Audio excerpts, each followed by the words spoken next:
បាទសូមជម្រាបសួរបាទបងប្អូនដែលគោរពស្រឡាញ់វត្ថុស័ក្តិសិទ្ធិទាំងអស់គ្នាបាទអ្នកគ្រូបាទលោកគ្រូអ្នកគ្រូជាទីគោរពបាទស្រឡាញ់ទាំងអស់គ្នាបាទថ្ងៃនេះ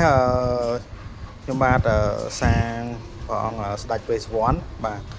បានមួយអង្គបាទហើយកម្ពស់ຂະຫນាត3តឹកបាទຂະຫນាតអាសនៈ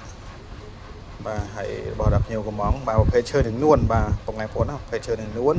ហើយឈើមួយសាច់បាទខ្ញុំអត់មានកាត់តមានអីទេបាទប្រភេទឈើនឹងនួននេះគឺຂະຫນាត3តឹកបាទຂະຫນាតដាក់តាំងអាសនៈបាទហើយ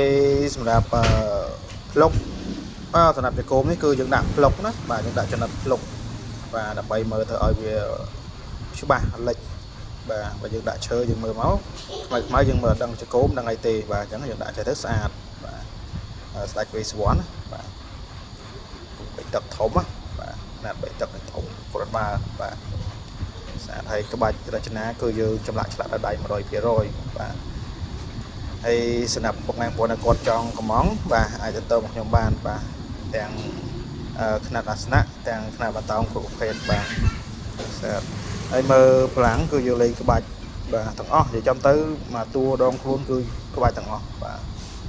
ស្អាតហើយសម្រាប់បងប្អូនដែលគាត់ចង់កំងអីអាចទៅខ្ញុំបានបាទតាមលេខ Telegram ខាងក្រោមបាទសម្រាប់ទីតាំងបាទគឺខ្ញុំបាននៅស្រុកអង្គរខេត្តកណ្ដាលបាទលេខ4បាទហើយនៅដុំខាងនេះបាទប្រភេទនឹងពួន7កន្លេះបាទហើយភ្ញៀវគាត់យកមកឆ្លាក់បាទឥឡូវពងឲ្យយើងពងចាប់ដើមបានរៀងខ្លះបាទមានចំនួនមុនទៅមានអេសីស្ដេចឆ្នាំបាទហើយព្រះអង្គឈ្នះមាបាទព្រះកំចៃណានិងព្រះអង្គសេវលីបាទຂະຫນាតក៏ដាក់តាមនៅលើតាឡូឡានណាបាទហើយខាងនេះព្រះអង្គខ្វាមបាទប្រទេសស្នែងក្បីក្លៀចបាទរបស់ភ្ញៀវដែរបាទគឺសិស្សរបស់ភ្ញៀវបាទហើយសម្រាប់ខ្មៅនៅខាងនេះគឺជាប្រភេទពៅដោះបាទដើមស្លែងគង់បាទដែលខ្ញុំកាត់ដាក់ត្រាំប្រេងទុកបាទដើម្បីឲ្យមានឲ្យសាច់ស្អាតណាបាទដើមស្លែងគង់បាទຂະຫນាត30លីដែរបាទ7ហ៊ុនបាទកម្ពស់7ហ៊ុនបាទទំហំមកកាត់30លីបាទហើយ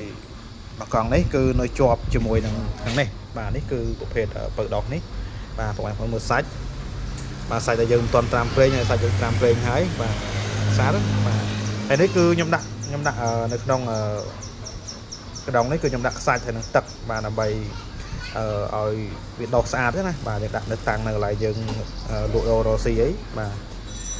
អត់ជាវទេបាទចាក់បងប្អូនណាបាទខ្ញុំអត់ជាវទេបាទពៅដោះហ្នឹងបាទហើយ3កង់នេះបាទបងប្អូនដែលចង់បានអាចជាវបានបាទហើយអាចជាវបានបាទហើយមួយដើមនេះគឺស្លែងគង់បាទប្រភេទពៅដោះដើមនេះដើមកសាំងបាទជាស្រ័យបងប្អូនណាបាទដើមកសាំងបាទប្រភេទពៅដោះដើមកសាំងបាទហើយត្រៀមកាត់ឆ្លាក់ដែរហើយបាទបងប្អូនដែលគាត់ឆ្លាញ់អាចកំងបានបាទនេះຂະຫນាតដូចជា20លីជាង30លីដែរបាទតូចជាងដើមស្លែងគង់ណាបាទហ្នឹងហើយ